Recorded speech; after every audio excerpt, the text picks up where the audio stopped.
So we are going to be looking through these Sunday mornings at these themes of Advent, that traditionally of hope, peace, joy, love, the themes that we celebrate through the Christmas season, things that we're called to look towards in the Christmas season. This morning we're looking at hope.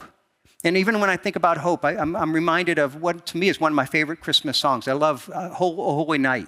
And there's a line in there where it talks about, it says, the thrill of hope, the weary world rejoices. And that's a great line. What a great idea. There's a thrill of hope. Do you know that thrill of hope, what that is? We live in a weary world, but if we find that thrill of hope, it will give us cause to rejoice. What is the hope of Christmas? I mean, even if Joseph was talking to his kids about, the inflatables or the right toys, is that what it is, that we'd get the presents that we hope for? Is the hope that, we're going to have the Christmas party together with family and they won't fight this year? Is your hope that you're going to maybe lose a couple pounds this Christmas season? Okay, that's not even a hope. That's a dream. That's not going to happen. So you won't gain pounds. Well, you'll fit in your clothes at the end of the Christmas season. Is that what your hope is? Maybe that's more realistic. When we talk about hope, what does the candle of hope mean? What is the hope that Jesus came to bring? I think out of even the 4 Advent themes, this is maybe the hardest one to understand. And I think a lot of it is because we don't understand even the concept of hope. Hope is a really important idea, not only for Christmas, throughout the Bible. For example, many of us know 1 Corinthians 13:13. Now these 3 remain, faith, hope, and love. We know that faith is really important. We know that love is really important. Hope is right up there with those 2. It's a really important concept in the Bible. But we get confused, I think, in large degree because of the definition. When we think about the world, the way that our world in contemporary English defines it, what does hope mean? It's a wish. We say, winter is coming. I hope that we're going to have a nice winter. I hope we're going to have some sun in this winter. And you forget, no, we live in Northeast Ohio, nice winters and winters, sun don't go together. But we can always hope, right? But what is hope? Hope is a desire that we have for something that is uncertain. And the hope is defined by our desire. Hope isn't that it's likely to happen. It's just that we desire it. In fact, it could be something that is likely or something that is unlikely. So why do people buy lottery tickets? Well, because they hope to win. Very unlikely. You could go even more extreme, unlikely. I hope that the Browns will win the Super Bowl one year, and I keep hoping. And it's just, I don't think it's very realistic. Most of you even know that the Browns are the only NFL team not to have a logo on the side of the helmet. I ran across one I think would be a very fitting logo. See what you think. That kind of says it, right? Charlie Brown kicking that's the Browns. So sometimes we hope, and it's something we want, but it's unlikely. Sometimes we could hope for something we think is likely. Yesterday, Ohio State fans, we were hoping for a win, and it seemed likely. They were supposed to win by 20 points, but hope disappoints. It's a desire that may or may not happen. You see, when the Bible talks about hope, it's a very, very different idea. When we think about biblical hope, it isn't an uncertain desire that we dream for, that we hope might happen. It's a confident expectation of something that's promised but not yet realized. Worldly hope is centered on the desire. So our hope is because I want this, whether it's realistic or not. Biblical hope is centered on the certainty of what's promised.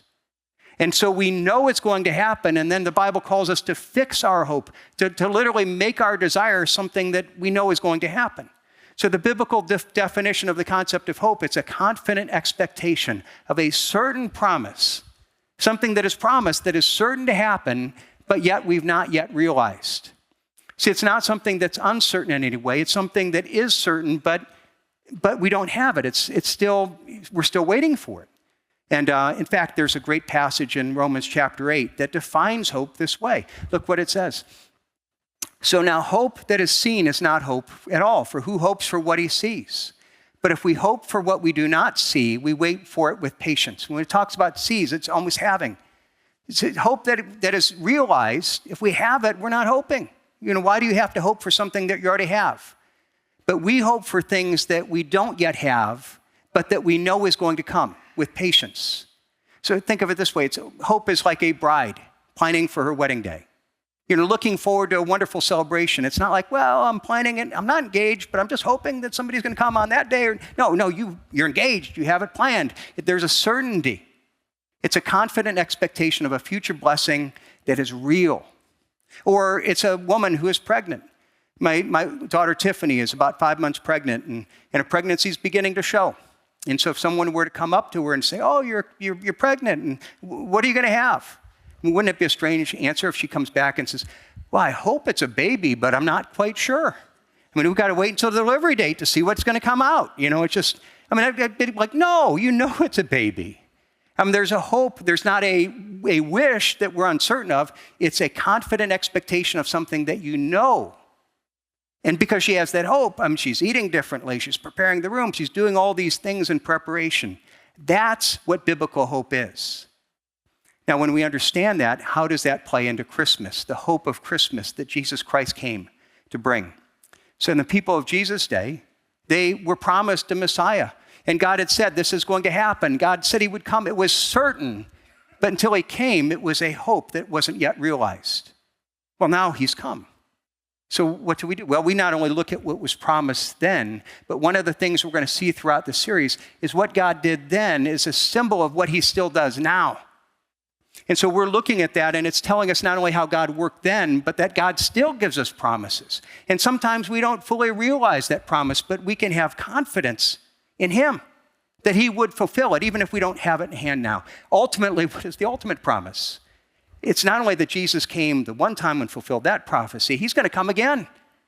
There's a prophecy of the second advent. So we're not only looking back to where he came, we're looking forward to when he's going to come and set everything right. And we know that's going to happen. You see, Christmas is a story about God coming, that God entered into our story, that he came and that he changed things around. He brought hope into our brokenness, into our darkness, so that we suddenly experienced love that we never had. We had hope in the midst of confusion. And it's a story, again, not just about what happened 2,000 years ago, but it's still, his name is Emmanuel, meaning God with us. We still have the presence of God with us through the Holy Spirit. Jesus said, I'll never leave you or forsake you. He's still with us, and he's still bringing hope into our brokenness and to our darkness. Now, a few moments ago, we read Isaiah 9, and the best known part of that prophecy is verse 6, where we read, for unto us a child is born, to us a son is given, and the government shall be upon his shoulder, and his name shall be called Wonderful Counselor, Mighty God, Everlasting Father, Prince of Peace. Incredible passage. It's talking about these names and titles of Jesus that describe who he was and what he came to do. And we're going to spend more time on that next week, on this passage right here. But I want to spend more time this week looking at the verses right before this, actually at the end of chapter 8 and the first verses in chapter 9. And what we're going to see is that this is the great promise, the hope. But the context of that promise is actually one of darkness. This promise was given in a time when things were dark and were discouraging. And there wasn't any optimism at all. The people around there, they were looking and things were terrible. And they had every reason to be concerned. And their hope wasn't like, hey, we hope things are going to turn better. God said, no, I'm going to make a promise. And my promise, even though it's not yet realized, it's certain. So if you have, I'm going to go back to chapter 8. If you have your Bibles, chapter 8, starting in verse 19. And look at the description of this darkness, starting in verse 19 of chapter 8. And when they say to you, inquire of the mediums and the necromancers who chirp and mutter, should not a people inquire of their God? Should they inquire of the dead on behalf of the living? Now here's the spiritual environment. People are looking for something spiritual, but they're rejecting God. So they're going to mediums. They're going to psychics, basically. And when I think about that, that's modern day America. I've read several articles in the last couple months that talk about the incredible rise of people going to everything from psychics to seeking crystals to fortune telling to witchcraft. Witchcraft is booming. And they're all different forms of pagan spirituality. And what you have is people are rejecting God, but they realize that there's something beyond them. So they're looking for some kind of spirituality outside of God. But that leads to brokenness. And look what happened then, because it describes what's happening today. And they will pass through the land greatly distressed and hungry, And when they're hungry, they will be enraged and will speak contemptuously against their king and their God and turn their faces upward. So they're looking and they're trying to meet their need, but it's not meeting their need. They're distressed, they're hungry, that's broken. And again, that's what was about what's happening then, but that says very much about what's happening today. You have people that they've rejected God. I want something spiritual, and I'm finding my own spirituality, but it's not meeting the needs. You know, it's interesting. There was an article in Psychology Today a couple months ago, and it cited 2 studies that were done with people who identify themselves as spiritual but not religious. And these were basically people that have said, you know, I reject God, I reject the Bible, you know, I don't want to be a part of the church, but there's a spiritual side. And so that's where you see this, you know, this psychics and all these different spiritual things that we're looking at. And both of them, that's again, 20% of Americans call themselves spiritual but not religious. And both of these studies show that the people who are spiritual but not religious have a much higher risk of mental illness compared not only to religious people, but even to non-religious people. And again, there's 2 different studies spanning decades. There's higher rates of anxiety, higher rates of irrational fears, higher rates of depression. Why? Because they're looking for something, and yet it's not meeting their need. It's leaving them distressed. It's leaving them hungry. And what happens? They become enraged, and they speak out at God, the very God that they reject, now they're angry at. They speak out at their king, at their government. They're angry, and we see that going on. That's our culture now. And the more they reject God, the more then they say, well, I've got to find my own wisdom. And that's what happened back then. And they will look to the earth, but behold, distress and darkness and the gloom of anguish, and they will be thrust into thick darkness. They're looking to the earth. They're looking for what they can understand. But it gets worse to the point where their situation is described as distress and the gloom of great darkness. Now again, that's just not only the time of Jesus' birth, where there was incredible brokenness and you know, the Jewish people were impoverished financially and spiritually and confused. And there were spiritual leaders that were talking about God, but it was their own ideas about God. They had walked away from the true teaching of God's word. And again, that's what we've realized. We've got to see, though, that all this was prophesied, what would happen before Jesus was born. That God would enter into human history, entering into pain and brokenness. And many of the people who were seeking God were looking at it, and there's a passage right in there too that says God seemed silent. And they're looking at it and saying, had God forgotten them? No, God hadn't forgotten them, and God hasn't forgotten you. Christmas is God entering our story. He enters into our suffering to bring light to our confusion, joy into our brokenness, a peace that passes human understanding. And he doesn't just necessarily just offer the magic to say, hey, everything's going to work out well. He says, okay, I'm going to meet your deepest need. But when we look at this, we say, okay, but why is the setting so dark? You know, why is it that everything before this is talking about darkness and lostness and things like that? And again, God had a purpose even in that. Again, now if we read the prophecy in Isaiah 8, what stands out more than anything else is the word darkness. You know, they'll be thrust into thick darkness. And when we look at this, I think one of the things is God is about to give the greatest gift of all. And what he's doing here is he's setting the stage. He's, in a sense, arranging the setting for this gift in such a way that, first of all, the setting is going to draw attention to the gift, to the wonderful nature of the gift. Think about this. We understand this actually in our practice. I mean, how many of you all already have your Christmas tree up? Some of you already did that? How many of you have presents under the tree? Does anybody have a present? A couple of you. Okay, good. Now, some of you probably did shopping this weekend, right? We did some Christmas shopping. Okay, when you do the Christmas shopping, you just don't throw the presents under the tree, right? You have to prepare them. You have to wrap them. You have to make them look good, because if you have a really nice gift, you know, it's not only the gift, it's the presentation of the gift. And we go through great lengths, you know, giving in the ideal setting. And why? Because the setting is important. Now, some of us might think, well, that's not necessarily us. Some of us men, you know, I don't know about you, but sometimes it'd be like, hey, I ordered something from the mail. It came. It's wrapped in a brown box. Sandy can't tell what's inside of it. That's wrapped, right? Put it under the tree. Don't ask her if I have to do that, but it's tempting. I mean, we don't know how to make bows. But God is very concerned about the setting.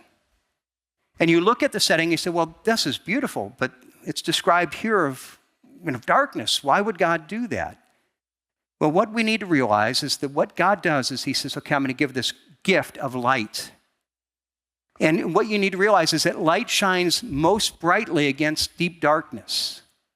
And he says, I want you to see this gift. I want you to notice it. I want it to be something unmistakable. So what I'm going to do is I'm going to let you kind of go down a path where you're living by your own standards, your own world, and experience brokenness so that when you see the light, you realize what it is. Now, again, we realize that this idea, this concept, even in our world, if you go to a jeweler, okay, you go to a jeweler, they don't just throw everything out there. If they have something they want to sparkle, to stand out, they put it against a dark background.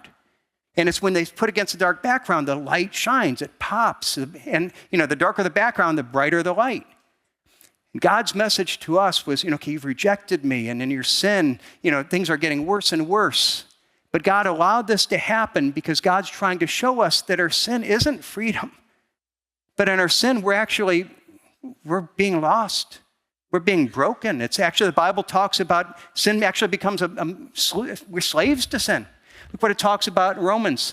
For you do you not know that if you present yourself to anyone as obedient slaves, you are slaves of the one to whom you obey, either of sin, which leads to death, or of obedience, which leads to righteousness.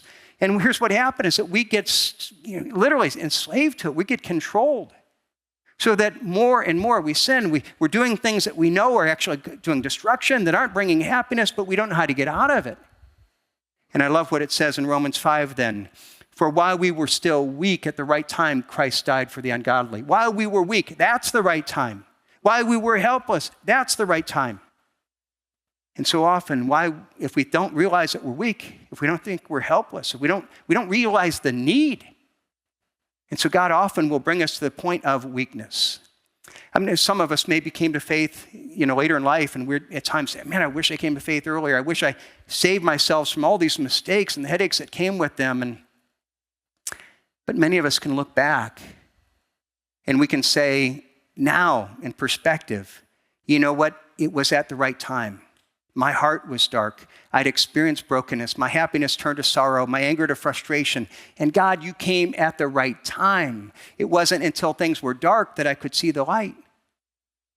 So we need to also realize as we look at people around us, sometimes you see people and they say, man, their hearts are so far from Christ. They have no spiritual interest.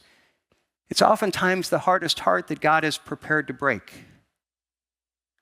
And there isn't anyone that we can say, boy, they're beyond the reach of Christ. They rejected. A lot of times we have to wander away and be lost in the brokenness and darkness where suddenly it goes so dark that when the light comes, we recognize it.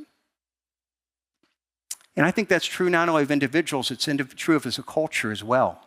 That God is at work. And what seems to be darkness may be God setting us up because we not only see the light, but that setting of darkness also then magnifies the light when it comes. It magnifies our need and then also magnifies our appreciation.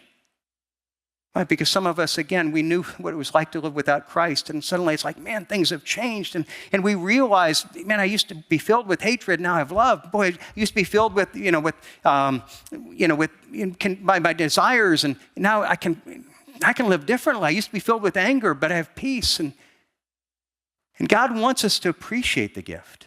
I love the passage in Luke chapter 7, where it tells about this woman who had been was in a sinful lifestyle, and so much so everybody knew about it. And she came to see Jesus, and everybody, Jesus, don't be around her. You don't know how bad she is. But she was so thankful for Jesus. She washed his feet with her tears and her hair. Other people were responded, but look at what Jesus said. He said, therefore I tell you, her sins, which are many, are forgiven, for she loved much, but he who is forgiven little loves little. So the fact is that all of us are actually forgiven much. There isn't any of us that are forgiven little, but sometimes God actually brings us to a point where we realize how much we've been forgiven because he wants us to be overwhelmed by the true nature of this incredible gift. But then when it comes, he sets us up. He shows us the need. But then he often gives it in a really unexpected way. And in fact, if you have your Bibles open, look at verse 1 of chapter 9. It doesn't, if you read it, it might not come out what it's saying, but let me explain it. In the former times, he brought into contempt the land of Zebulun and the land of Naphtali, but in the later times, he made glorious the way of the sea, the land beyond the Jordan, Galilee of the nations. Now, the key point of the prophecy here is that he's saying, when I come and meet my need, it's going to be through the land of Jordan, Galilee of the nations. Now, the readers of that time would have been really surprised. We read this and we don't understand Israel and the land of Israel as much. They would have been shocked by what's being said here. Why? Because they would have expected God to say, okay, when I give my great prophecy, when I meet the great spiritual need, when I give my great gift, it's going to be at spiritual headquarters, Jerusalem. It's going to be in a priestly family. It's going to be in a glorious way. But instead, what does he say? No, when I come and deliver, it's going to be in the back hills of nowhere, out of Galilee. And even if you want to understand a little bit about this, in the book of John, Nathanael, who's one of Jesus' disciples, first hears about Jesus, and they come and tell him, you got to hear this rabbi. He's from Nazareth in Galilee. And his response is, Nazareth, can anything good come from Nazareth? This is background. God can't provide there. See, and it actually affirms a theme that is throughout the Christmas story. When you think about the Christmas story, Jesus didn't come the way anyone expected. He wasn't born in a comfortable home. He was born into a feed trough, into a manger. He wasn't born into a wealthy family, even middle class. He was born into poverty. He wasn't surrounded by heads of state. He was surrounded by shepherds. He was born in obscurity, in a most unexpected place, to the most unexpected parents, at the most unlikely of circumstances. And what we see is not only what God did then, but the way that God still works today. God works in the most unexpected ways. Think about this. The people of Jesus' day knew the prophecies about the Messiah. They were looking for the Messiah to come. They were looking for him to come in Jerusalem, in the capital, to a well-known family in some dramatic and glorious way. But unfortunately, they were so focused on Jerusalem, on what they expected, that they couldn't see God's provision when it actually came. Again, I think one of the practical truths we see here in Isaiah and we see in the fulfillment of the Christmas story is God always keeps his promises. God always answers prayer. God always meets the needs of his people, but he often does it in ways that we would never expect. And there's an incredible danger of focusing on our expectations in such a way that it causes us to miss God's provision. You see, what can happen is we can so focused on, God, here's what I expect you to do, and we're looking over here, and meanwhile, God is providing for us, and we don't see it. I want to tell you how that plays out in my own life. There are times that I have a need, and I'm, God, here's the need, and here's what I need you to do, and I'm explaining to him how he's got to meet that need. And what happens is, God, you aren't meeting the need because you're not doing what I told you. And meanwhile, God over here is actually meeting the need, but I'm so focused on my expectation that I totally miss his provision. And what God is teaching me to do is that instead of telling him, here's what I expect you to do, here's how I need you to answer the prayer, God, here's my need, and help me to see how you're going to provide. Because it's almost certainly going to be a way that is totally different than what I expect.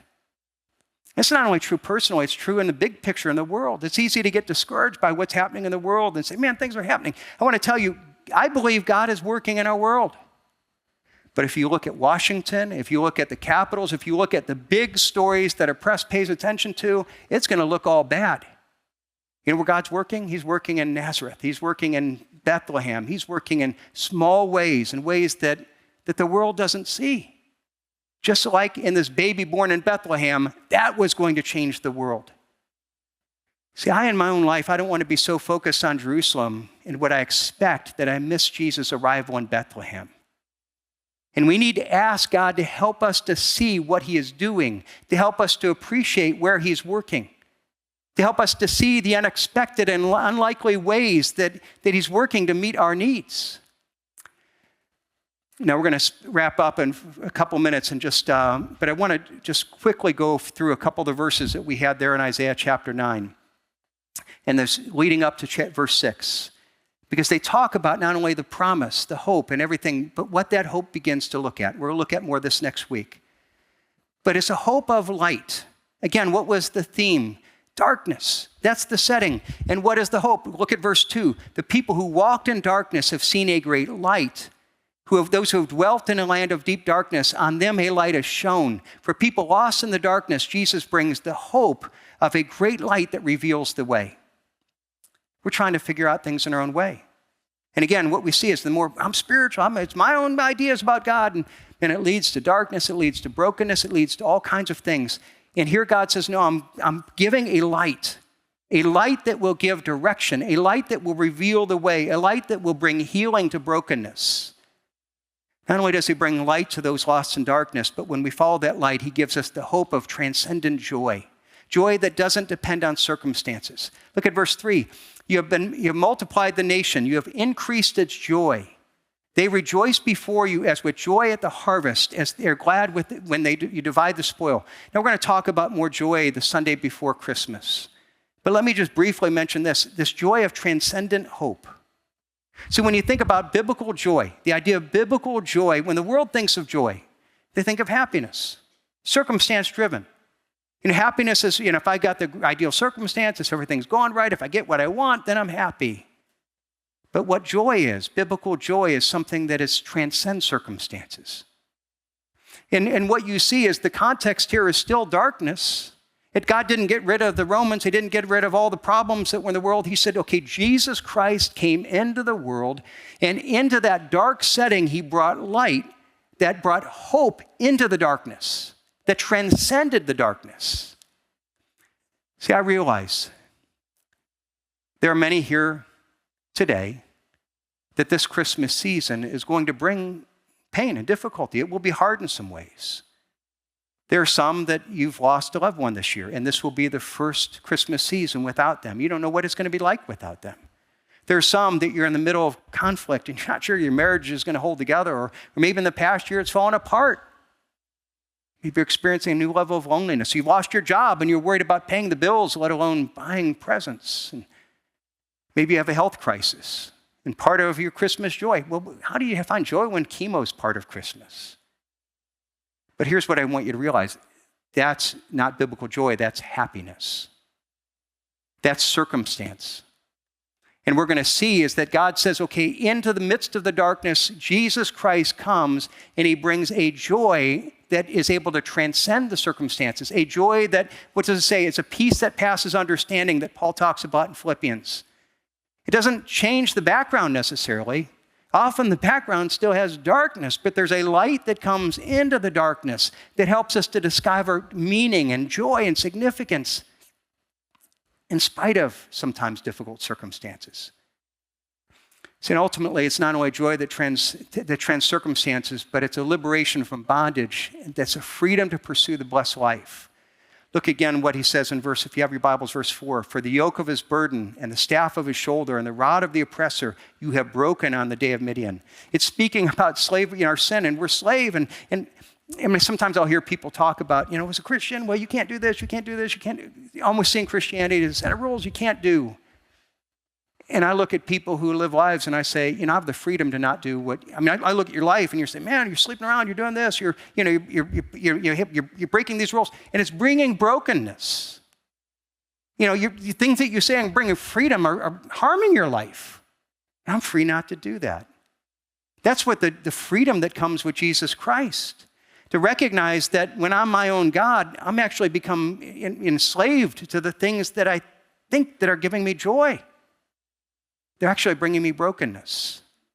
See, what we need to do is we need to realize that God brings freedom. God brings light that exposes truth. And it's a light that helps us to discover not only truth, but to discover the blessed life. I love what John says about this in John 3. And this is the judgment. The light has come into the world, and the people love darkness rather than light because their works were evil. Jesus Christ is that light that spoke into the darkness, but part of us wants it. Why? For everyone who does wicked things hates the light and does not come into the light lest its works be exposed. I don't want to be exposed. But he says, for those who are willing to come into the light, for whoever does what is true and comes to the light, so that it may be clearly seen that his works have been carried out in God. We come into the light, and what happens is God shows us the right way. We don't need to stumble. We don't need to fall.